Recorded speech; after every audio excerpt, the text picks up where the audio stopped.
Birthday Vijay அண்ணா. 26 உங்களுக்கும் தான். அதுலதான் முதல் வெற்றி, அமோக வெற்றி. Periyar Maniammai Institute of Science and Technology, Thanjavur. The world needs you. Summer வந்தாச்சு. What's your plan for this holiday? எங்க கிட்ட விட்டுருங்க, நாங்க பாத்துக்கிறோம். GT Holidays. GT Holidays, South India's #1 travel brand. இப்போ வந்து நீங்கள் ஸ்டேஜில் சொன்னீங்க என்ன பேசுகிறதுனே தெரில. இப்போ எனக்கு உங்ககிட்ட என்ன கேட்குறதுனே தெரில. நான் என்ன கேட்குறது? எனக்கு வந்து இதுதான் வந்து ஃபஸ்ட் டைம் நான் ஸ்டேஜ் ஏறி இருக்கேன். இதுக்கு முன்னாடி நான் ஸ்கூலில் எதுக்குமே நான் ஸ்டேஜ் ஏறினதில்லை. நான் ஒரு ஸ்போர்ட்ஸ் பிளேயர் தான். ஆனால் இந்த டிஸ்ட்ரிக்ட் ஸ்டேட் அது மாதிரி நான் இங்கே வெளியெலாம் போனது கிடையாது. கட்டுரை போட்டி கூட எதுக்குமே நான் ஸ்டேஜ் ஏறினதே கிடையாது. என் வாழ்க்கையில் நான் ஸ்டேஜ் ஏறினேன் அப்படின்னா ஸ்போர்ட்ஸுக்காக ப்ரைஸ் வாங்குவேன். அதுக்காக மட்டும் தான் ஸ்டேஜ் ஏறி இருக்கேன். இது வரைக்கும் மேடையில் ஏறி நான் பேசுனதும் கிடையாது. இப்போது நீங்கள் ஃபஸ்ட் டைம் ஒரு நேரில் பக்கத்தில் பார்த்தீங்கல்ல, நீங்களே சொன்னீங்க பயந்துட்டேன். நான் அந்த மொமெண்ட் எப்படி இருந்துச்சு? அது செம்ம சைலண்ட்டாக இருந்தாங்க. விஜய் அண்ணா க்யூட்டாக இருந்தாங்க. படத்தில் பார்க்க அண்ணா அவ்வளோ சூப்பராக நடிக்கிறாங்க. ஆனால் நேரில் வந்து பார்த்தா செம்ம சைலண்ட்டாக இருக்காங்க. 2026 கண்டிப்பாக விஜய் அண்ணா தான். 2026 தட்டம் தூக்குறோம். டிவிக்கே தான் அடிச்சுக்க ஆளே இல்லை.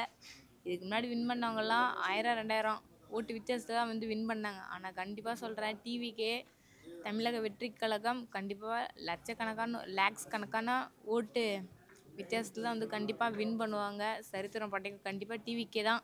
2026 டிவிக்கே தான் தட்டுறோம் தூக்குறோம். விஜயன் அடிச்சுக்க ஆளே கிடையாது.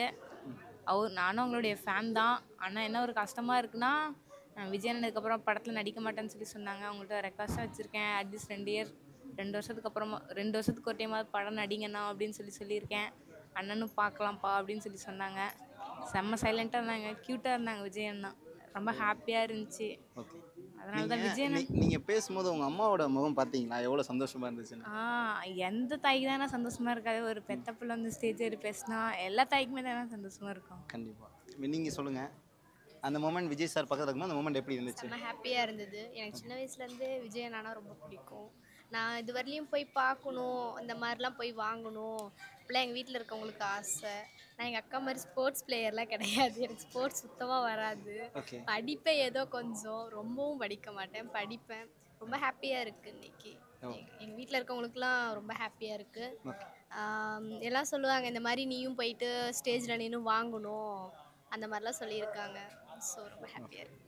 Thank you so much. அவரோட பர்த்டே வருது, பிறந்தநாள், ஒரு விஷ் மட்டும் பண்ணிடுறீங்களா? Advance happy birthday Vijay. நீங்கள் இந்த வருஷத்தில் பர்த்டே எப்போ நீங்கள் என்னென்ன ஆசைப்பட்டு நினைக்கிறீங்களோ அது எல்லாமே உங்களுக்கு கிடைக்கணும்னா நான் கடவுள்கிட்ட வேண்டிக்கிறேன். ஒன்ஸ் அட்வான்ஸ் ஹாப்பி பர்த்டேண்ணா. தேங்க்யூ. எப்படியாவது பார்த்துருமான்னு சின்ன வயசுலேருந்து யோசிச்சுட்டு இருந்தோம். யாருக்கும் கிடைக்காத சான்ஸ் எனக்கு கிடச்சிருக்கு. அதை நினச்சா ரொம்ப சந்தோஷமாக இருக்குது. எங்கள் வீட்டிலலாம் எங்கள் அக்காலாம் ஃபீல் பண்ணா, எப்போ வருவோம் அவர்கிட்ட சொல்லு எனக்கு ரொம்ப பிடிக்கும்னு. எனக்கு கிடச்சிருக்கு. அந்த ஆப்பர்ச்சுனிட்டி நினச்சா எனக்கு ரொம்ப சந்தோஷமாக தான் இருக்குது. ஓகே, ஸ்டேஜில் நீங்கள் தளபதிகிட்ட ஏதாவது சொன்னீங்களா தனிப்பட்ட முறையில்? மைக் வாங்கி பேசினேன் நான். அவர் கேட்டார் கண்டிப்பாக பேசணுமா நீங்கள். கண்டிப்பாக நான் ஸ்பீச் கொடுப்பேன் அப்படின்னு நான் சொன்னேன். கொஞ்சம் ஸ்வீட்டாக முடிச்சுக்கோங்க, ஏன்னா நான் ப்ரோக்ராம் முடிக்கணும்னு சொன்னார். அவர் பேசுகிறது, அவர் இன்ட்ராக்ட் பண்ணுறது எல்லாமே நல்லா இருந்தது. ஒரு வேறு ஒரு அதர் பர்சனாக பார்க்காம நம்மளோட சைல்டு தான் அப்படிங்கிற மாதிரி ஒரு நல்ல இன்ட்ராக்ஷன் கொடுத்தாரு. ஓகே, தளபதி விஜய் அவர்கள்ட்ட உங்களுக்கு ரொம்ப பிடிச்ச விஷயம்னா இது? எனக்கு அவர் பார்க்கவே க்யூட்டாக இருப்பார் எப்பயுமே. அவரை நேரில் பார்த்தது இன்னும் அதுக்கு மேலே. அவர் டான்ஸ் எல்லாமே, அவர் ஆக்டிங் எல்லாமே சூப்பராக இருக்கும். பாடுறது அவர் ஆல்ரவுண்டர் தான் சொல்லலாம். வேறு என்ன சொல்கிறது, அவர் தளபதி தான். ஓகே, ஸோ இதுக்கப்புறம் வந்து அவர் திரையில் பார்க்கவே முடியாது, அவர் படம் பண்ண மாட்டேன்ட்டார். அந்த ஒரு நான் சொல்லியிருக்கேன், இன்னும் ஒரு 2 படமாக நடிங்கண்ணா அப்படின்னு. நாங்கள் சின்ன வயசுலேருந்தே தேட்டர் போகிறதா இருந்தால் மோஸ்ட் ஆஃப் த ஃபிலிம் வந்து தளபதி மூவியாக தான் இருக்கும். பாதி படம் என்ன ஆனாலும் அந்த படத்தை போய் தேட்டரில் தான் போய் பார்த்துட்டு வந்துடுவோம். இதுக்கு மேலே அது ரொம்ப மிஸ் பண்ணுவேன். ஒரு படம் தான் இருக்குது, இன்னும் என்ன படத்துக்கு போவேன்னு தெரியல. ஓகே, ஸோ 2026 வந்து உங்களுடைய சப்போர்ட் தளபதிக்கு இருக்குமா? கண்டிப்பாக இருக்கும். உங்கள் பேர் எந்த ஊர்லேருந்து வரீங்க? என் பேர் சக்தி, சேலம் மாவட்டத்துலேருந்து வரும். விஜய் அண்ணா பார்த்ததில் ரொம்ப சந்தோஷம். இந்த ப்ரௌட் மூமெண்ட்டாக இருந்துச்சு. அப்பா அம்மா இந்த மாதிரி கூப்பிட்டு வந்து அந்த ஸ்டேஜில் நிற்க வைக்கும் போது ஒரு நல்ல ஃபீலாக இருந்துச்சு. விஜய் அண்ணாவை என்கரேஜ் பண்ணாங்க, கங்க்ராச்சுலேஷன் சொன்னாங்க. கொடுத்துட்டு சர்டிஃபிகேட் கொடுத்துட்டு பேசிட்டு வந்தோம். ரொம்ப ஹாப்பியாக இருந்துச்சு. ஃபர்ஸ்ட் டைம் அந்த மொமெண்ட் அந்த பக்கத்தில் இருக்கிறப்ப அந்த ஸ்டேஜில் ஏறும்போது ஹார்ட் பீட்டில் ஏறிச்சு. அதுக்கப்புறம் அங்கே போனோடனே அவங்கள கங்க்ராச்சுலேஷன் சொன்னோடனே ரொம்ப ஹாப்பியாக இருந்துச்சு. சரியா, நாமளும் அப்பா அம்மாவை கூப்பிட்டு வந்து இந்த ஒரு ப்ரௌட் மூமெண்ட்டாக க்ரியேட் பண்ணியிருக்கோம் அப்படிங்கிறதுல ரொம்ப ஹாப்பியாக இருந்துச்சு. ஓகே. சொந்த பந்தங்கள்லாம் ஏதாவது சொல்லியிருப்பாங்கல்ல, நான் விஜய் சாரை பார்க்க போகிறேன் அப்படின்னு சொல்லும்போது? ரிலேட்டிவ்ஸ் எல்லாருமே என்கரேஜ் பண்ணாங்க, போயிட்டு வாங்க, ஜாலியாக என்ஜாய் பண்ணிட்டு வாங்க. டீச்சர்ஸ் எல்லாருமே வந்து என்கரேஜ் பண்ணி தான் அனுப்பிச்சி விட்டாங்க. அங்கே ஃபோன் வந்தவொடனே ஹாப்பியாக இருந்துச்சு. இந்த மாதிரி விஜய் நான் பார்க்க போகிறோன்னு சொல்லிட்டு சொன்னவொடனே வெயிட் பண்ணிட்டு இருந்தேன், எப்படா வரும் அப்படின்னு சொல்லிட்டு. இங்கே வந்தவங்கலாம் செம்ம ஜாலியாக இருந்துச்சு. அந்த ஸ்டேஜ் ஏறும் போதெல்லாம் இங்கே பார்த்திபன் சார் இங்கே சேலம் இங்கேருந்து வரதுக்கு ஹெல்ப் பண்ணார். ரொம்ப சந்தோஷமாக இருந்துச்சு. சூப்பர். இப்போ யங்ஸ்டராக ஒரு கேள்வி கேட்குறேன். இப்போ நீங்கள் வந்து பார்த்தீங்க அப்படின்னா யங்ஸ்டராக இருக்கீங்க, இனிமேல் வந்து விஜய் சாரோட படங்கள் வராது, அரசியல் போயிட்டார். ஸோ இதை பார்க்குறப்ப உங்களுக்கு எப்படி இருக்குது? அது அவரோட முடிவு தான், நாம் எதுவும் சொல்ல முடியாது. பட் நம்மளுக்கு முடிஞ்ச அளவுக்கு இன்னும் நிறைய படம் பார்க்கணுன்னு தான் ஆசை. பட் அவர் போனோன்னா அது அவரோட டிசிஷன், நாம் எதுவும் சொல்ல முடியாது. இந்த மொமெண்ட்டு நான் ஹெவனில் மிதக்கிற மாதிரி தான் இருந்துச்சு. சீரியஸாக எங்கள் அம்மா கூட சொல்லுவாங்க, நான் சொல்லுவேன் எங்கள் அம்மாட்ட, நம்மளாம் தளபதியை பார்த்துருவோம்மா, ஏன்னா நாங்கள் எல்லாருமே அவரோட ஃபேனு. ஆனால் எங்கள் அம்மா அவர் எப்படிடா நம்மளை பார்க்க விடுவாங்க, அவர்லாம் அவ்வளோ பெரிய ஆள் அப்படின்னு. ஆனால் நான் சொல்லுவேன் அவர் ரசிகர்கள்லாம் மதிப்பாங்கம்மா அதனாலன்னு. ஸோ இன்றைக்கி நான் அவங்களுக்கு ப்ரூவ் பண்ணிட்டேன். எங்கள் அண்ணன் இவ்வளோ பக்கத்தில் இருந்தது. சீரியஸாக இந்த மொமெண்ட்டு என் லைஃப்லேயே மறக்க முடியாது. அதை க்ரியேட் பண்ண எல்லாருக்கும் தேங்க்ஸ். ஓகே. இப்போ நீங்கள் விஜய் சாரை பார்க்க போகிறீங்க அப்படின்னு சொல்லும்போது உங்கள் சுற்றி இருக்கிற ஃப்ரெண்ட்ஸு சொந்த பந்தம்லாம் என்ன சொன்னாங்க? எல்லாருமே கங்க்ராச்சுலேஷன் சொன்னாங்க. இந்த சான்ஸு உனக்கு கிடச்சிருக்கு, ரொம்ப சந்தோஷம், எங்களால் வர முடியல, எங்களுக்கு பதிலாகவும் நீயே பார்த்துட்டு வா சொன்னாங்க. ஓகே. ஸோ விஜய் சார் ரொம்ப பிடிக்கும் சொன்னீங்க. இதுக்கப்புறம் வந்து ஒரு சினிமாவில் நடிக்க போகிறது இல்லை, ஃபுல் அண்ட் ஃபுல் அரசியல் தான்ட்டார். ஸோ ஒரு யங்ஸ்டராக உங்களுக்கு அது எப்படி இருக்குது? அது நான் வந்து இப்போ தான் 10th படிக்கிறேன். ஸோ 12th முடிச்சுட்டு ஃபஸ்ட்டு தியேட்டர் வந்து எங்கள் அண்ணனோட படத்துக்கு தான் போகணுன்னு இருந்தேன்.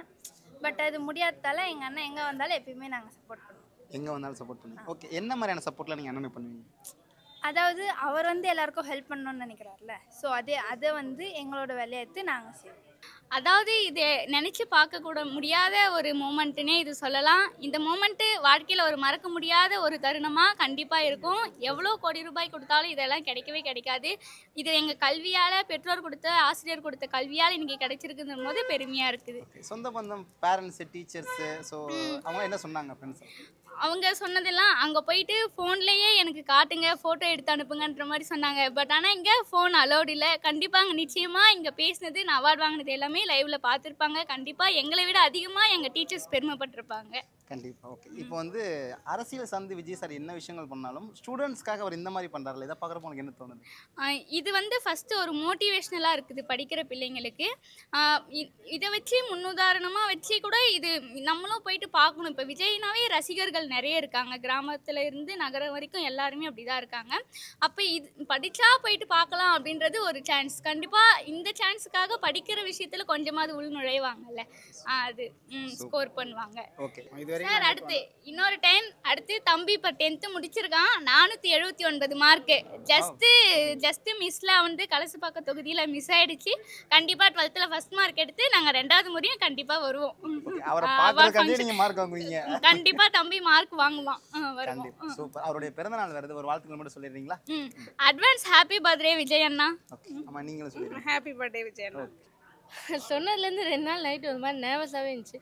பக்கத்தில் போகவும் ஒரு மாதிரி நர்வஸாக இருந்துச்சு. பட் ரொம்பவே ஹாப்பியாக இருந்துச்சு. ஓகே. நீங்கள் மைக்கில் ஸ்டேஜில் ஒரு விஷயம் சொன்னீங்க, அதுக்கு தளபதி அவர்கள் என்ன ரிப்ளை பண்ணார்? அவர் சாப்பிட்டீங்களான்னு கேட்டார். இனி சாப்பிடல, அப்போ மறக்காமல் சாப்பிட்டு போங்க அப்படிலாம் சொல்லிட்டு அப்புறம் ஓகே நாமளாக பேசினார். ஓகே. இப்போ நீங்கள் தளபதி சார் அவர் கையில் அவார்டு வாங்க போகிறோம் அப்படின்னு சொல்லிட்டு உங்கள் சொந்த பந்தத்தில் சொன்னீங்கல்ல, அவங்கள ஏதாவது சொன்னாங்களா? எங்கள் மாமாட்டையே சொல்கிறப்ப மாமாவால் தான் எல்லாமே, மாமானால தான் படித்தேன் அப்படிலாம் சொல்லிதான் சொன்னார். நிறைய பேர் சொன்னாங்க. ஓகே. நாங்கள் வந்து நோட் பண்ணோம், அவங்க வந்து மைக்கில் பேசிகிட்டு இருந்தாங்க, பட் நீங்கள் விஜய் சார் கிட்ட பேசிகிட்டு இருந்தீங்க. அப்போ அவர் என்ன சொன்னார்? நீங்கள் சாப்பிட்றது தான் கேட்டாங்க. சாப்பிட்டீங்களா மேம்ட்டாங்க. இல்லைங்க சார் உங்களுக்காண்டி வெயிட் பண்ணிட்டு இருந்தோம்ட்டாங்க.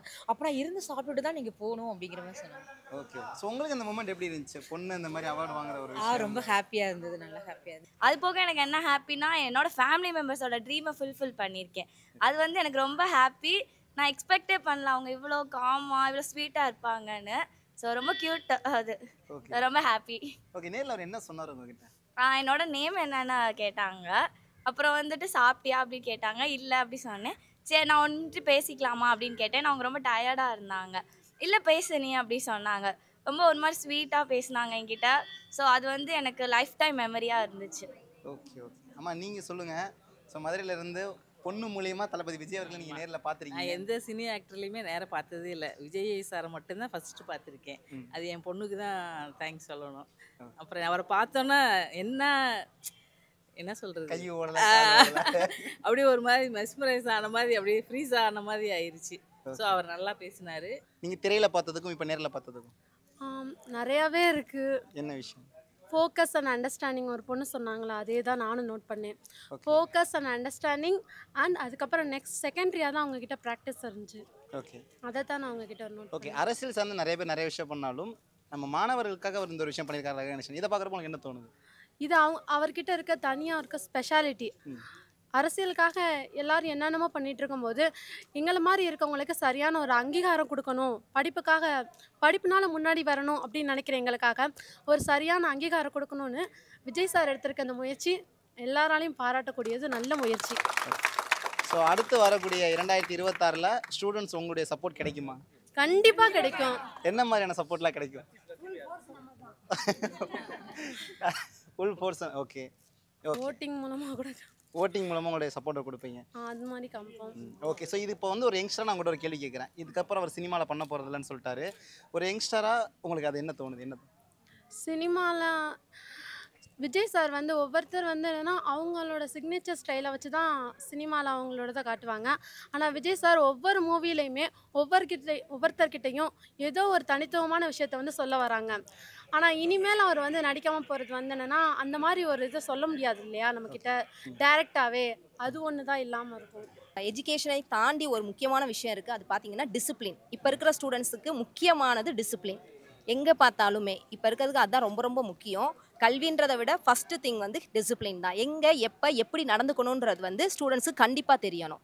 அது வந்து இப்போ நீங்கள் பார்த்தீங்கன்னா இப்போ விஜய் சாரை பார்த்தீங்கன்னா அவங்களுடைய பொலைட்னஸ், ஹம்பிள்னஸ், அவங்களுடைய சிம்பிளிசிட்டி, அதுலேருந்தே ஸ்டூடெண்ட்ஸ் நிறையா லேர்ன் பண்ணியிருப்பாங்கன்னு நான் நினைக்கிறேன். அதுவே அவங்களுக்கு ஒரு மோட்டிவேஷனல். நிறைய பேர் பேசுனாங்க, உங்களோட ஸ்பீச் எங்களுக்கு மோட்டிவேஷனலாக இருந்துச்சு அப்படின்லாம் பேசுனாங்க. ஆனால் அவர் நிற்கிறதுலேருந்து ஒரு நான் இது வரைக்கும் பார்த்த வரைக்கும் ஃபங்க்ஷனில் அந்த ட்ரே எடுத்துகிட்டு வந்து தான் அந்த ஷால்லாம் கொடுப்பாங்க, ஷால்வை. ஆனால் இவர் வந்து இவரே போய் எடுத்து ஸ்டூடெண்ட்ஸுக்கு அவங்களுக்கு ஹானர் பண்ணுறதுலேருந்து, மைக்கை வாங்கி கொடுக்கறதுலேருந்து, ஆஃப் பண்ணுறதுலேருந்து அவரே பண்ணுறாரு. அவருடைய சிம்பிளிசிட்டி ரொம்ப ரொம்ப மோட்டிவேஷனலாக இருந்துச்சுன்னு நான் நினைக்கிறேன். அதுதான் வந்து ஸ்டூடெண்ட்ஸுக்கு இப்போ இருக்கிறவங்களுக்கு அதுதான் ரொம்ப முக்கியம். ஒரு தலைவன் அப்படின்னு சொன்னோம்னா எவ்வளோ பெரிய உயரத்துக்கு போனாலும் டிசிப்ளின், அவங்களுடைய ஹம்பிள்னஸ், பொலைட்னஸ் அதுதான் ரொம்ப ரொம்ப முக்கியமாக இருக்கும்னு நான் நினைக்கிறேன். அதுதான் அவங்களுடைய கடைசி வரைக்கும் அவங்கள வந்து பெரிய தலைவனாகவே ஆகும். என்ன சொன்னாங்கன்னா, நான் பேசுகிறப்போ வந்து எங்கள் அம்மா கண்ணை பார்த்தப்ப அதில் வந்து அவ்வளோ அளப்பில் அன்பு தெரிஞ்சு எங்கள் அம்மா கண்ணில். இனிமேல் அதுமாதிரி படிங்க, மேற்கொண்டு படிங்க, இந்த மாதிரி அன்பு நிறையா எங்கள் அம்மாட்ட இருக்குது அப்படின்னு சொன்னாங்க. அதாவது உங்க மேல அம்மாக்கு வந்து அன்பு அதிகமா இருக்கு. நான் பேசுறப்ப வந்து அம்மா கண்ணே பார்த்துருந்தாங்க சார், ஜி சார். பார்த்தப்போ வந்து அவங்க வந்து ரொம்ப அழகு மாதிரி ரொம்ப அன்பா இருந்தாங்க. உங்ககிட்ட என்ன வார்த்தை சொன்னார் அவர் சார்? சார் என்ன சொன்னாங்கன்னா, நீ பேசுறப்போ அம்மா கண்ணே உங்க அம்மா தான் பார்த்துருந்தேன் நான். அம்மா வந்து ரொம்ப அன்பா இருந்தாங்க, ரொம்ப கண்ணில் ரொம்ப அன்பு தெரிஞ்சு எனக்கு அப்படின்னு சொன்னாங்க. அந்த செகண்ட் போனதே தெரியல, அரை செகண்ட் மாதிரி இப்படிங்கிறக்குள்ள அந்த இடம் போயிருச்சு. அது வார்த்தையாக சொல்லவே முடியல. ஏன்னா சின்ன வயசுலேருந்தே டிவியில் பார்த்துட்டு இவங்களை நம்ம பார்க்க முடியுமா அப்படின்னு ஏங்கிட்டு இருக்க நேரம் இப்படி ஒரு ஆப்பர்ச்சுனிட்டி கிடச்சி நம்ம ஃபஸ்ட் பிளேஸில் மேலூர் தாலுக்கில் 495 எடுத்து நான் விஜய் அண்ணாவை பார்க்கறதுல ரொம்ப ஹாப்பியாக ஃபீல் பண்ணுறேன். எங்கள் அம்மா அப்பாவையும் நான் இங்கே கொண்டு வந்ததில் ரொம்ப ஹாப்பியாக ஃபீல் பண்ணுறேன். நீங்கள் சொல்லுங்கம்மா, பொண்ணு மூலிமா இன்றைக்கி வந்து விஜய் சார் இவ்வளோ பக்கத்தில் நேரில் பார்த்துறீங்க, அந்த மொமெண்ட் உங்களுக்கு எப்படி இருந்துச்சு? கண்டிப்பாக சார், இது வந்து நம்ம வந்து நம்மளால் முடியாத ஒரு விஷயத்த நம்ம பாப்பா பண்ணிட்டா. கண்டிப்பாக இதில் வந்து எங்களோட சப்போர்ட் என்னதான் இருந்தாலும் அவளோட ஹார்ட் ஒர்க்குன்னு ஒன்று இருக்குது. அது நானாக இருக்கட்டும், அவங்க அப்பாவாக இருக்கட்டும், அவன் தம்பி வரைக்கும் பாசிட்டிவாக ரீஇன்ஃபோர்ஸ் பண்ணியிருக்கான், நெகட்டிவாக பண்ணியிருக்கான். நீ எடுக்க மாட்டேன்னு சொல்லி கூட அவளை எடுக்க வச்சுருக்கான். அவங்க ஸ்கூலில் டீச்சர்ஸு எல்லாருமே நல்ல சப்போர்ட் சார். அது இப்படி நான் லாஸ்ட் இயரே சொல்லிட்டேன், நீ எப்படியா இருந்தாலும் நெக்ஸ்ட் டைமு இந்த அவார்ட் ஃபங்க்ஷனில் நீ வாங்கணும் அப்படின்னு. அதை எங்களுக்கு ஃபுல்ஃபில் பண்ணி கொடுத்துருவாரு சார். சூப்பர். 495 பெரிய விஷயம் அதெல்லாம். Thank you sir. ஓகே, இப்போ விஜய் சார் வந்து நிறைய பேருக்கு நிறைய விஷயங்கள் பண்ணாலும் ஸ்டூடெண்ட்டுக்காக அவர் ஒரு விஷயம் பண்ணுறாங்க. எஜுகேஷனுங்கிறது பெரிய விஷயம் சார். அதை மட்டும் கொடுத்துட்டோன்னா அந்த பிள்ளைங்க எப்படி வேணாலும், ஏன்னா நாங்கள் வந்து ஒரு முஸ்லீம் ஃபேமிலியிலேருந்து தான். அதில் வந்து நான் சொல்லிகிட்டே இருப்பேன் அவள்கிட்ட, படிப்பை மட்டும் நீ பிடிச்சிக்கோ, அது வந்து உனக்கு கடைசி வரைக்கும் எங்கேனாலும் நீ இண்டிபெண்ட்டாக பயப்படவே தேவையில்லை எதுக்காகவுமே அப்படிங்கிறதான் அவளுக்கு நான் சொல்லியே கொண்டு வர்றது. அதுக்கு அவர் இன்சிஸ்ட் பண்ணி கொண்டு போகிறது பெரிய விஷயம். எஜுகேஷனை கொண்டு வந்துட்டாருன்னா அது அது பாயாக இருக்கட்டும் கேர்ளாக இருக்கட்டும், அவங்க வந்து லைஃப்பில் வந்து இண்டிபெண்டாக survive ஆகிக்கலாம். Periyar Maniammai Institute of Science and Technology, Thanjavur. The world needs you.